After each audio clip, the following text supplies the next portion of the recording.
आज हम देखते हैं कक्षा 12 की केमिस्ट्री का एक इम्पोर्टेंट क्वेश्चन जो 2024 सेट 5 में ईजी में पूछा गया था। 2024 सेट नंबर 5 का ईजी में पूछा गया क्वेश्चन है आयनन समवेता तथा बंधी समवेता को उदाहरण सहित समझाइए। क्वेश्चन क्या दिया गया? आयनन समवेता तथा बंधी समवेता को उदाहरण सहित समझाइए। देखते हैं भाई, आयनन समवेता कहते किसे हैं? जब दो से अधिक उपसंयोजक यौगिक, क्या भैया? जब दो या दो से अधिक उपसंयोजक यौगिक के अणसूत्र क्या होते हैं? के अणसूत्र समान होते हैं। क्या होते हैं? अणसूत्र समान होते हैं, परंतु वे जल में घुलकर भिन्न भिन्न प्रकार के आयनों में टूटते हैं। क्या होते हैं? जब दो या दो से अधिक उपसंयोजक यौगिकों के अणसूत्र समान होते हैं, परंतु वे जल में घुलकर भिन्न भिन्न आयनों में टूटते हैं, तो ऐसे यौगिक आयनन समावयवी कहलाते हैं। क्या कहलाते हैं? तो ऐसे यौगिक आयनन समावयवी कहलाते हैं। तथा यह जो गुण होती है, या फिर कहा जाए यह घटना जो होती है, वो क्या कहलाती है? आयनन समवेता कहलाती। क्या कहलाती? तो ये जो घटना होती है वो क्या कहलाएगी? आयनन समवेता कहलाएगी। एक बार डिफिनेशन रिपीट करते हैं।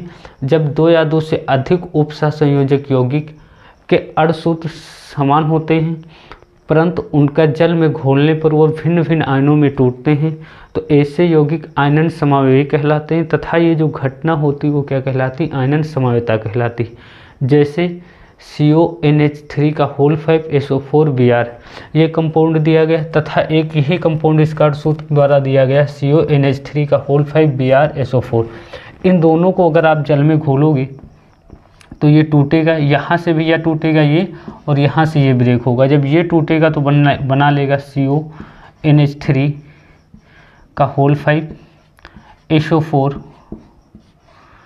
ये बनाएगा प्लस आयन, और यहाँ पर आ जाएगा Br माइनस आयन। क्या आ जाएगा? Br minus ion. ये CONH3 का होल 5 SO4 प्लस आयन, और ये बन जाएगा Br माइनस। इसको जब आप जल में घोलोगे तो ये जब टूटेगा तो ये क्या बना लेगा? CONH3 का होल 5 Br।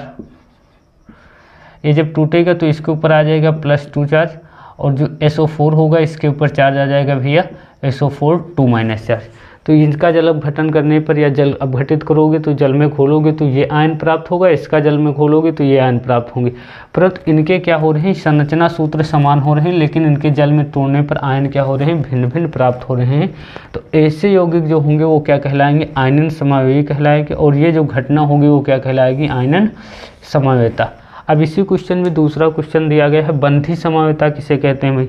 तो बंधी समवेता देखते हैं क्या लिखा हुआ है। जब दो उपसंयोजक यौगिक क्या होते हैं? जब दो उपसंयोजक यौगिक के अणसूत्र समान होते हैं। क्या होते हैं? अणसूत्र समान होते हैं, परंतु उनमें उपस्थित उभयदंतुक लिगेंड क्या होते हैं? परंतु उनमें उपस्थित उभयदंतुक लिगेंड अलग अलग दाता परमाणुओं द्वारा केंद्रीय धातु परमाणु से जुड़ा होता है, तो ऐसे यौगिक बंधन समावयवी कहलाते हैं। क्या कहलाते हैं? बंधन समावयवी कहलाते हैं।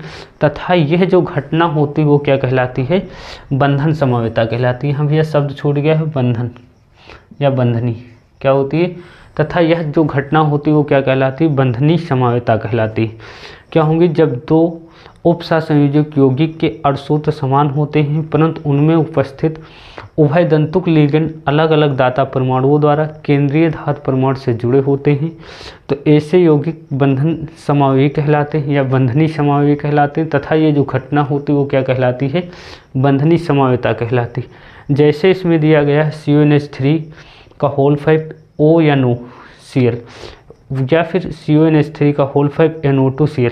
अब आप देख पा रहे होंगे कि यहाँ पर जो लिगेंड जुड़ा हुआ है, ये दोनों लिगेंड तो सेम है, NH3 दोनों जगह सेम है, लेकिन यहाँ पर जो उभयदंतुक लिगेंड जुड़ा हुआ है NO, और यहाँ पर जो जुड़ा हुआ है NO2, तो यहाँ पर ऑक्सीजन के साथ बंध बना रहा है, यहाँ पर नाइट्रोजन के साथ क्या कर रहा है भाई?